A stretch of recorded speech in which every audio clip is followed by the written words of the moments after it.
Guys, Arrma just dropped the first brushless monster truck on their two-wheel drive platform, and it's called the Quake. On paper, this might be the best budget basher they've made to date, but there is one big catch. But before we get into that, let's see what you get with this brand new monster truck. First of all, I have to say this body looks really, really nice. Arrma is very good at making really awesome looking bodies, and this one is no different. To take a closer look, we need to remove it, and we do that by pulling the body latch in the front and the latch in the rear, and the body just lifts right off. And not only does this body look really nice, I think the pattern underneath the frosted plastic looks really, really cool. It gives us some nice depth and texture, but it looks like they've made it very strong as well. As you can see, there's a skid plate here in the front and a big skid plate here in the back. Those tie into the body mounts in the rear and in the front. And in the front, it actually ties in to the back of the hood as well. That's gonna make the back end and the front end really, really strong. There's nothing here at the top on the inside either, but there's this brand new crossbar on the chassis. And when you install the body, it interfaces with the front of the bed right here, which supports the bed and the cab right in this area. You might notice that the top of the cab is really rounded, and this is gonna be on purpose for strength. You can see the body on the Arrma Granite has a lot sharper corners, and it's those sharper corners that create stress risers where things can get bent and crack. A lot of people put down on the rounded corners that Team Corrali uses on most of their bodies, but again, that's on purpose. And it looks like Arrma's using that same method to make this cab as strong as possible without having any direct support underneath it. We'll see how that handles in bashing though. One thing that might be a little bit controversial is this design on the front and especially on the rear here. You can see it's kind of fractal and might be a little bit more abstract than some people would like, but again, this might actually make it stronger as well. One thing I really do like is how low this body sits on the chassis when it's mounted. That position combined with these great big tires definitely makes for a mean looking truck.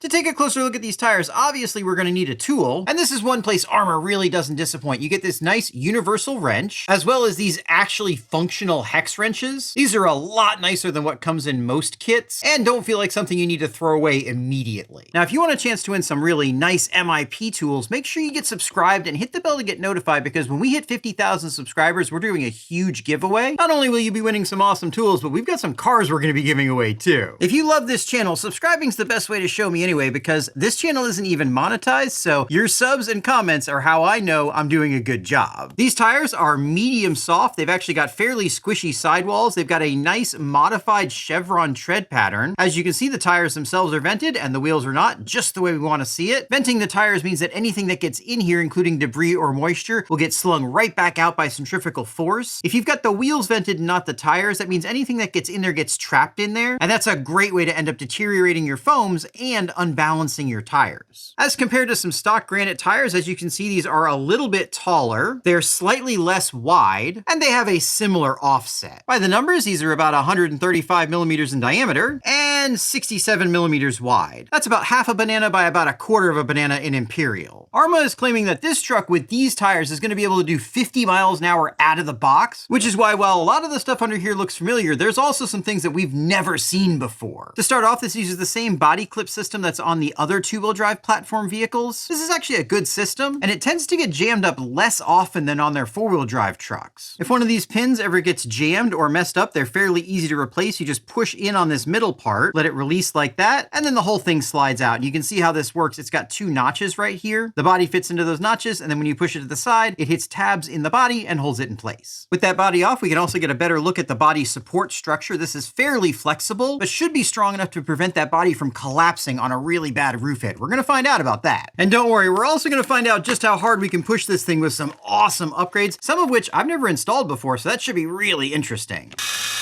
The screws are typical Arrma quality. These are nice button head carbon steel screws. As you can see, they are branded. And when people ask me what kind of screws they should upgrade to on these vehicles, I usually recommend they just stay with stock, especially if it's Arrma or Traxxas. One thing you may not realize is that these stainless steel upgrade screws are usually actually weaker than the stock screws. Good quality carbon steel can be stronger than stainless, and the only real advantage you get with stainless is that it's not going to corrode. These are the same tried and true plastic shocks that we've seen on other Arrmas, though this doesn't feel like it's got much fluid in it. Let's take a look. I like these nice red springs. They match the chassis. Oop. And we've got shock shaft protectors, which is also nice to see. To take a look at how much fluid we have in here, we're going to need our multi-tool again. This just goes on the bottom. This style of shock used to have a tool built into the lower eye that allowed you to remove it, but they took that away, probably because it wasn't working properly. This tool works just fine though. As you can see, there's an O-ring there on the bottom. And then unscrewing this, We can see we have a pretty basic system. This is all bottom loading, which is a little bit different than you're probably used to seeing on most other shocks. But it's got a shock piston here with a couple of holes in it, held in by a nut, and some seals down here. And then looking down in here, there really isn't a ton of fluid in there. Normally, I would probably top that up, but this is how the truck came, and this is how you're going to get it. So we're going to see how it works just like it came out of the box.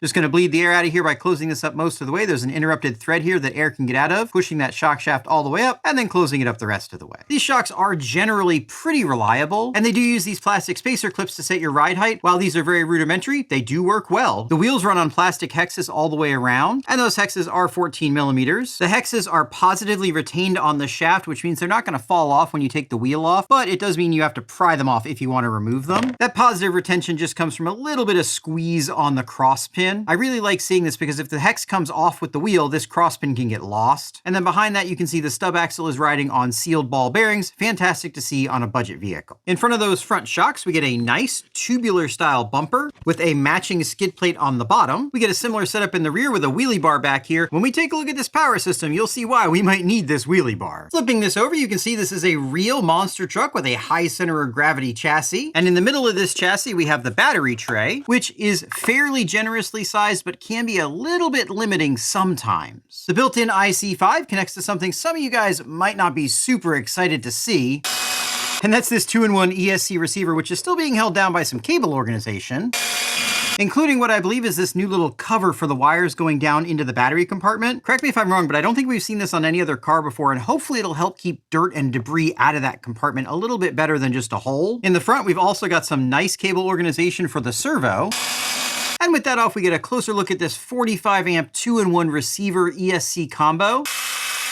Under the lid, we have a fairly standard looking 25 millimeter fan that does use a non-standard connector. We've also got solid capacitors under here, which should be a bit more durable and longer lasting than liquid electrolytics. And then digging in one more layer, I'm actually going to go ahead and stop because I just broke 2 of the screws, and this heat sink's actually in contact with the MOSFETs here. I don't want to break that contact, so we're going to go ahead and put this back together. There's going to be some potting under here and a circuit board, nothing too much to see. Now, this ESC definitely has its advantages and its disadvantages. They're decently powerful and in my opinion have been very reliable. They also have dynamic stability control, which can be set to 4 different levels. And again, at least in my experience, they don't have the same off-the-line hesitation that you used to get on the previous generation ESCs. The downside is that they have fairly sensitive low voltage cutoffs, so if you're running a battery that isn't really good quality or in good condition, you might have a problem where it cuts off before the battery's fully depleted. With that being said, I've never had a problem with any of these ESCs when running a good quality battery in good condition. By the way, speaking of features, let me know if you want me to get a brand new 2-wheel drive Stampede and compare what this has to offer to what the latest from Traxxas has to offer. Now moving to the front, we do have a metal geared servo. We're going to take a closer look at this servo in a little while. We're going to have to take it out to upgrade to this metal servo saver anyway, so we'll look at it then. Now moving to the back is where things get really interesting because unlike on the Fury, we've got a full-on Spectrum Firma 4000 kV 3660 motor. I did just look, and this is the same motor that's offered in the Vortex 223S.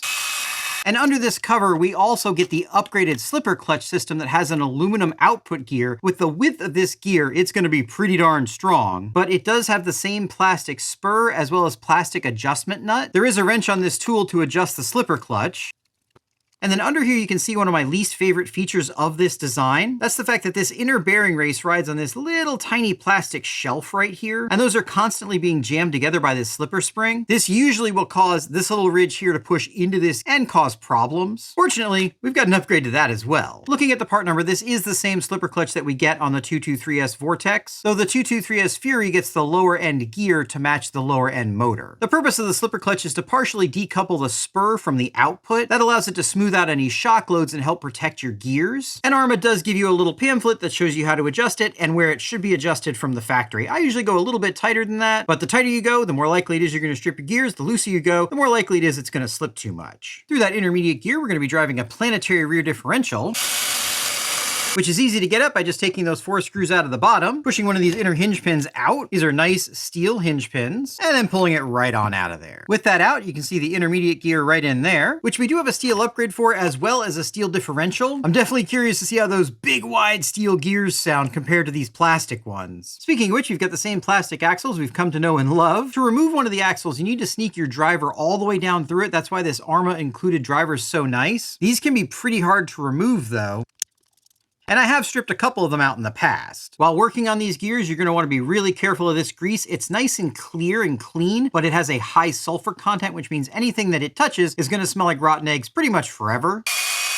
You can see we have a standard planetary differential in here, but it is grease filled. I really hate to see when they fill these things with grease. This is a sealed differential. It could have differential fluid in it. And now if you want to put differential fluid in it, you're gonna have to clean all this grease out because it's not compatible. Powering all that is gonna be this really nice Spectrum 4000 kV brushless motor. I'm not gonna pull this apart right now, but if we end up doing a comparison between this and the Stampede, again, let me know if you want to see that. I will pull this apart in that video. And now wrapping things up, we've got solid plastic links front and rear. They do have the plastic balls, not the metal balls in them. I'd like to see the metal balls in this particular chassis. We also have solid plastic toe links and an integrated servo saver into the servo horn. Based on what I'm seeing here, this thing looks like it's going to be an absolute blast. Let me get it all put together and let's see how it performs. All right, before we see how fast this will go, let's see how slow it'll go. We've got a 2S battery now, and we're at 50% power.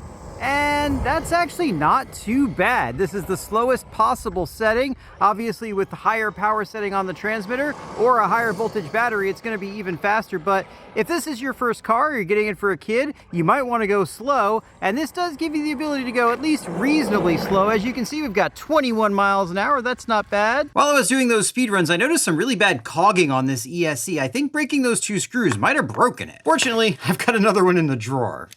Because of how easy everything is to get to, this is really simple to swap out.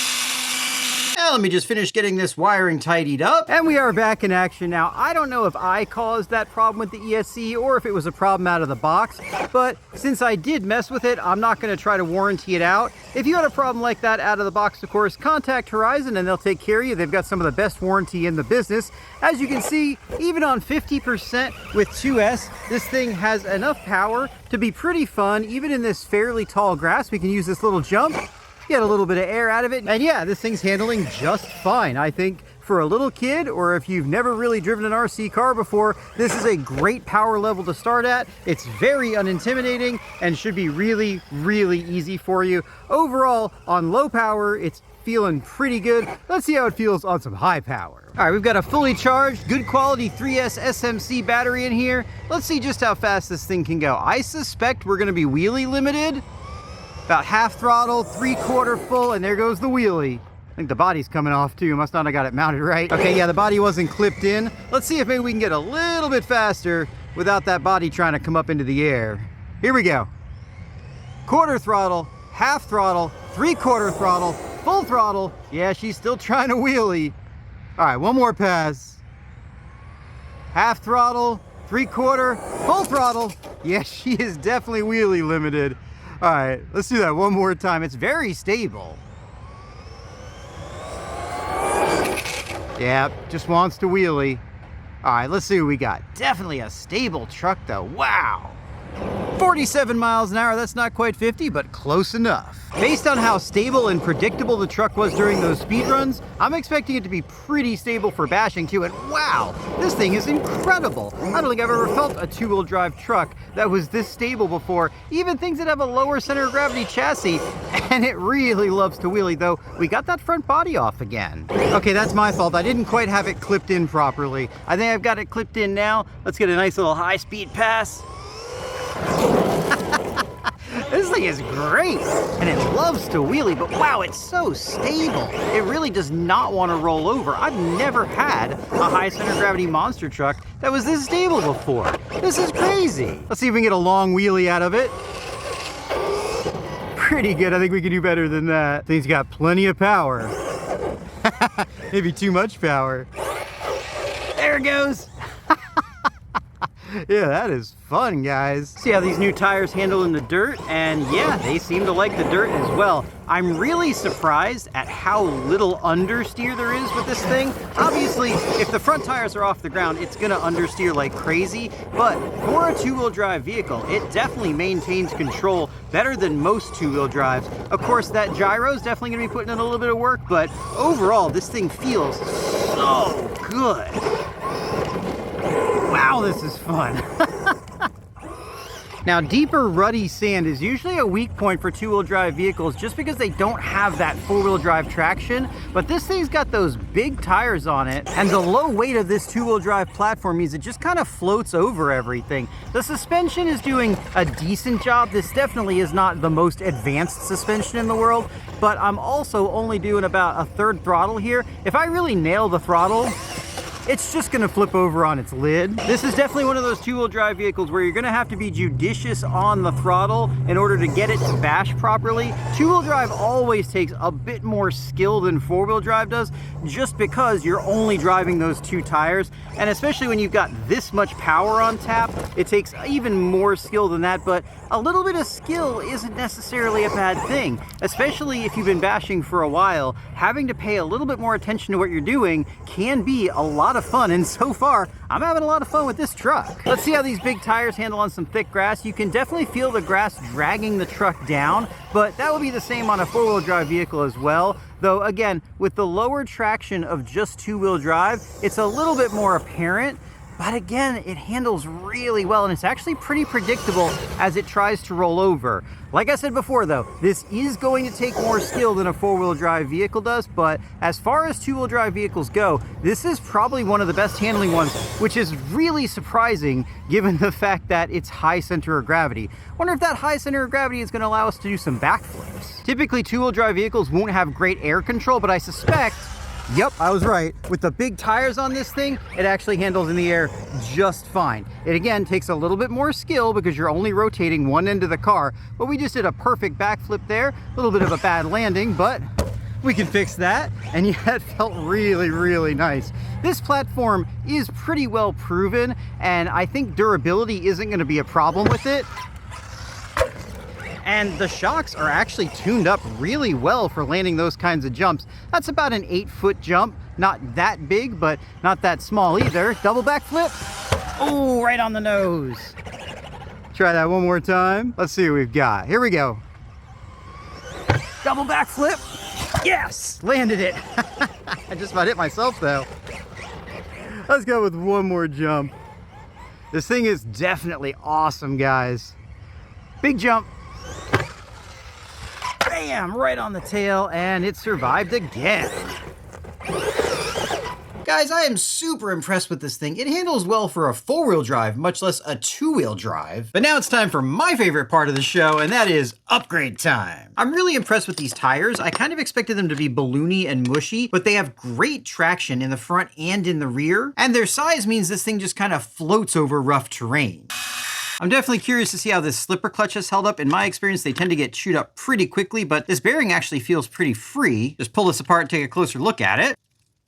Okay, at least in this case, there's no problem with it. I do wonder if they've made a subtle design change that isn't really obvious that's prevented that damage from occurring. So we're gonna go ahead and upgrade to this RC all-wheel drive set anyway. This replaces that plastic piece with steel, so that can't happen anymore. We do use some of the old slipper clutch assembly. This slides right on here, and then it goes together the same way, just using metal parts instead of the plastic parts. We do still use the original plastic nut. I've never really had a problem with it, though some people have had this strip out. Let me know down in the comments if you've had issues with these plastic nuts on any of the older 3S Arma vehicles. One thing I want to mention is that the included pinion gears don't work on these cars because they've got a 5mm shaft, so these will work for something else, just put them aside. Most of the bad reviews you see on Amazon are because of these gears, and in general, people have good luck with this part of it, which is the important part as far as I'm concerned. Now, before we install that, we're going to be swapping out a bunch more parts, so let's get this bottom back off of here. One really nice thing about this truck is that it's extremely easy to work on. Everything's out in the open and usually only takes a few screws to get to.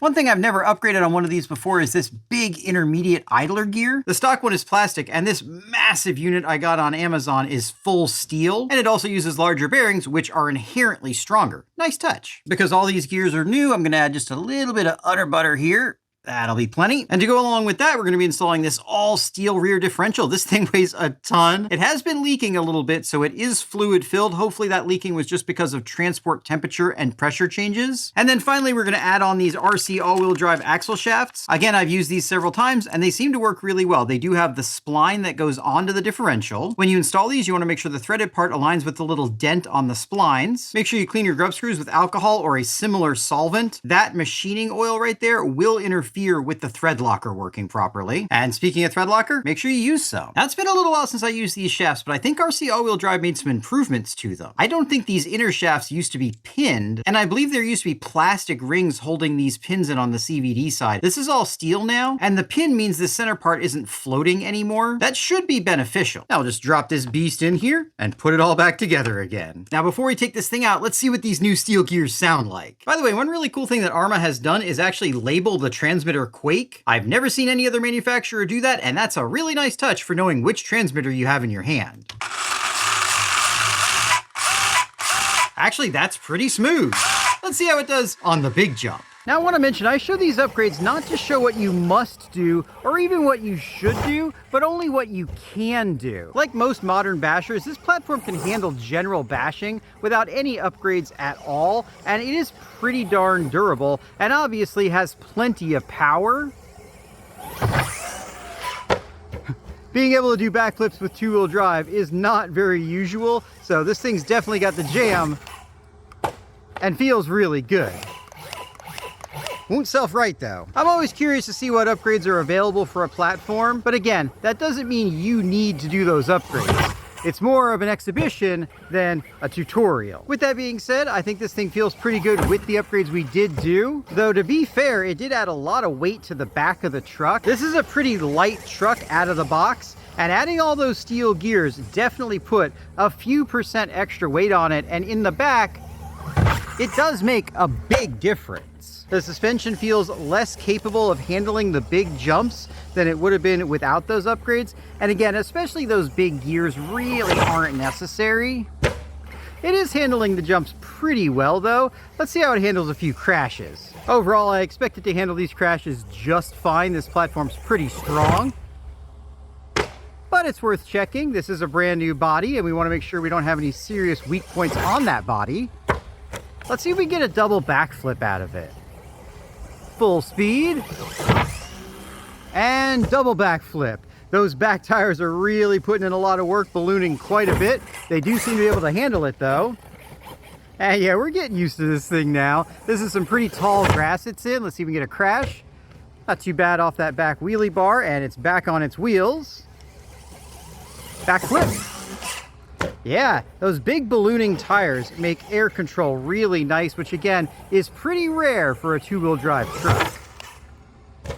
All right, guys, I'm not going to bury the lead. This is now my favorite two-wheel drive basher. It's an absolute blast to drive. It handles really, really well for a two-wheel drive and kind of even for a four-wheel drive. And overall, it's very durable. As you can see, there's really no damage to the body. I did have quite a few crashes off camera. I actually ran out of space on my camera, so you missed that, but there wasn't really anything to see. Because of this very strong crash structure in the front, which is matched in the rear that's tied into the chassis, and the roll bar right here, as well as the rounded profile of the roof and the light weight of the truck itself, there's really not much damage that's going to happen in general bashing. Just like on all the modern clipless Arrmas, dirt can get in this system and jam it up a little bit, though this one's not as susceptible as some. And underneath, this is the same tough modern Arrma two-wheel drive platform that we've come to know and come to love. Overall, I'd say this represents the pinnacle of modern two-wheel drive bashing, though not the pinnacle of all bashing. We'll talk about that in a second. But like I said in the beginning of the video, there is a catch. And that catch is this two-wheel drive truck costs $270. And that price isn't that far off from some four-wheel drive vehicles, including Arrma's own brushed granite, which of course has a lot more going on under the hood. But is that really a catch? I don't think so, because even if you make a four-wheel drive vehicle two-wheel drive by taking the center drive shaft out and locking up that center differential, it's still not going to be a two-wheel drive vehicle. Looking at the profile of this chassis, you can see just how